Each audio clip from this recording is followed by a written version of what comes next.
Rory, there's the commercial world is a world of material values.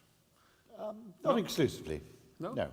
You would be a very, very bad manager if you attempted to run people entirely using numerical metrics and incentives. I mean, the more astute business people are actually not quite as portrayed. I think that's fair to say. Because what I'm heading at is, what I wonder about is also related to remarks of Roger. What happened to our values? You know, why is it that we started to believe that many things, you know, commercial world wants us to believe in, are indeed, you know, the most important things there are?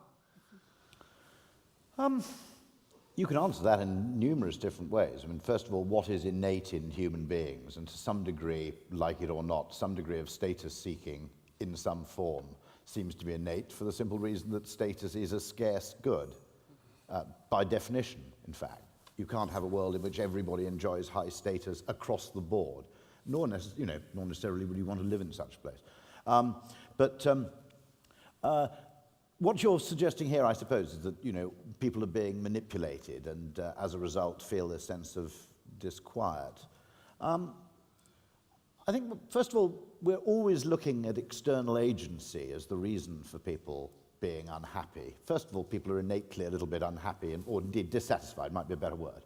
And it's rather good that they are, to be frank.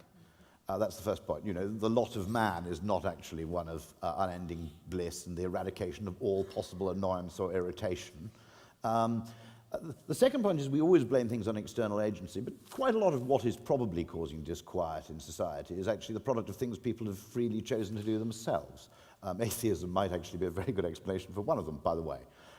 Urbanization, you know, patently, you know, a society which was mostly rural and lived in communities of 150 to 300 will suffer a certain amount of dislocation, being rapidly exposed to huge numbers of other people with no sense of identity or indeed, you know, not even paternity. And there's actually a great correlation between that. Why did Neiman Marcus, the luxury goods store, start in Dallas and Houston, not in Boston? Oil money. People arrive very rapidly, unsure of their status, paranoid about their status. Suddenly luxury goods sales go up. Shortage of females, incidentally, also leads to higher luxury goods purchases on the part of men. But putting large numbers of people, particularly also the extent to which classes of people now cluster together so closely, so you're in very, very close competition. The banker who actually, you know, the banker who once would have thought himself as immensely rich lives next door to someone he envies. So all those factors like, you know, urbanization and the change in sort of demography and human migration, which happens, it's a complex system, it happens on the basis of individual choice. And some of the consequences of those choices are going to be slightly unfortunate. Well, no, Roger, please. I want to say something. The word modernity was not uttered, this word modernity. We live in a modern society, modern societies. And modernity, since it came about, first in Europe, then by now in the whole world, has something standing features. What is characteristic of modernity? First and foremost, it is distribution through the market, redistribution, if there is, through the state, and that's a combination of capitalism and socialism, yes, if I may say so. Second, it's a dissatisfied society, because the first slogan of modernity was every person, every man, woman, are born free. Never before have they uttered this sentence. It was an absurd sentence. One was born a master, the other was born a slave. The moment we said all men are born free, we created a dissatisfied societies because we are not free enough, because some are more free than us. We are not equally free. So everyone is dissatisfied. Nothing wrong with dissatisfaction. This is what I want to say. Because dissatisfaction keeps our society alive and kicking. In previous societies, in traditional societies, if you're entirely dissatisfied, came the crisis. Of course, crisis, I agree with you, it's a metaphor, okay? But according to this metaphor, the sick person either dies or recovers. Normally, traditional societies die in crisis. modern society, for the time being, recovers always from this crisis. Crises belong to the life of modern society. Without crisis, you cannot survive. Without newspapers, you cannot exist. Without propaganda, you cannot exist. Because we need to remain dissatisfied. You need to be able to say, what exists is wrong. Something else would be good. What exists is ugly. Something else would be beautiful. What exists, that's the most important, is unjust. Something else would be just. We live from this. Sometimes we are right, sometimes we are wrong when we make the propositions about this something else. When we make the wrong proposition, disaster can follow, as we know from the 20th century. But it's our responsibility, not... Yeah. Yes, well, Agnes Heller has just given a wonderful demonstration of what it is to be alive and kicking. I felt the table vibrating under the effect of it. But I actually wanted to say something else in response to what Rory said, which I think is very important. He referred to the transfer of populations from small villages to great megalopolis, and how this causes enormous disruption and produces in itself a search for status of a new kind.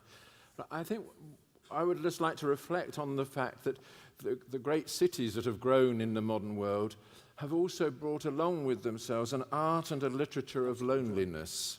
You know, a loneliness of a new kind, which you find already in Balzac, but also in Flaubert, and of course, paradigmatically in people like Kafka and so on, in the Central European tradition.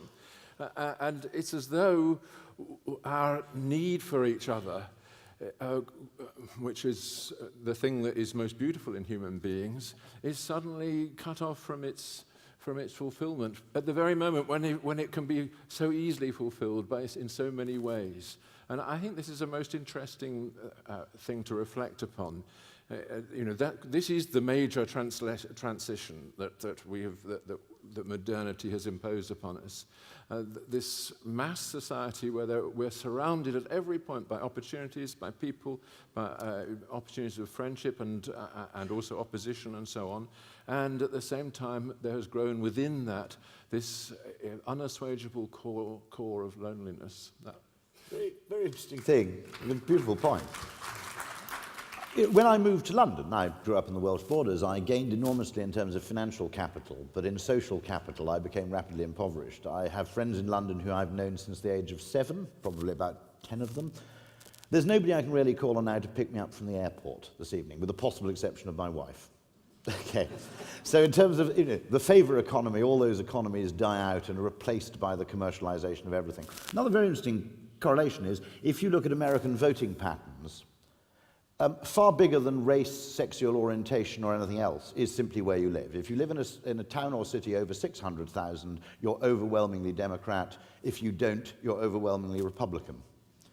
Now, what you derive from that, you could say that arguably rural communities actually find that what you might call free market capitalism actually works fairly well and is a fairly amiable part of their lives, and they're content with it, that everybody in larger cities feels that something desperately needs to change. But to what they're attributing their dissatisfaction may be entirely the wrong thing.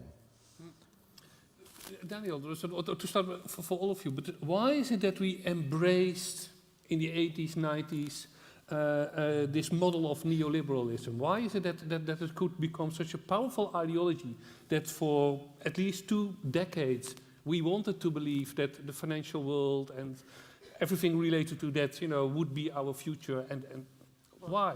I guess it comes out of a sense of collapse of a previous, seemingly viable models, the sense of the collapse of post-war social democracy, or at least the crisis of post-war, if we're not allowed to use the word crisis, social democracy, obviously the Berlin Wall, the collapse of the sort of division of the world into 2 systems, and a kind of triumphant discourse of neoliberalism that was sold to us and that appealed to something perhaps in many people linked with this idea of endless progress and growth, linked in the way Rory was describing, with perhaps certain illusions about infinite possibility. Of course, only for a minority of people in the world, but nonetheless had a powerful kind of grip on us.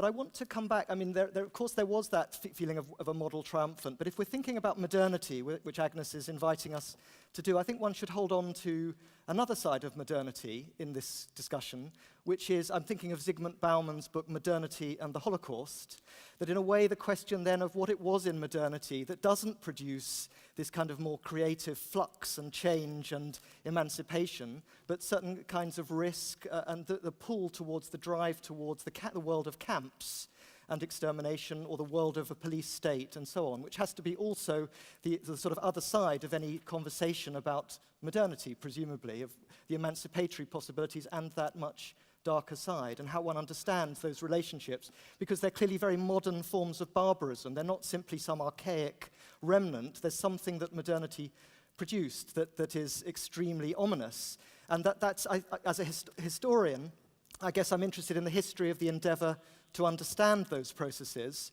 and what they owe to social factors, politics, but also perhaps to certain things about people, to the nature of mind, the unconscious, and so on, that the Frankfurt School thought about, many people thought about in the 20th century. And the book that came to my mind was Erich Fromm's great book, which I still think people, it repays rereading, Fear of Freedom, which was also translated as Escape from Freedom in 1941, which was an attempt to think about, in a way, this kind of the fear people have of that freedom, and in a way the lure towards authoritarianism. And that's also part of the story of modernity.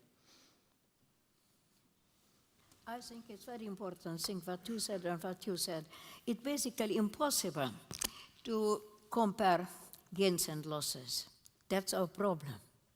You spoke about loneliness. That's very true. But loneliness is a loss, but solitude is a gain.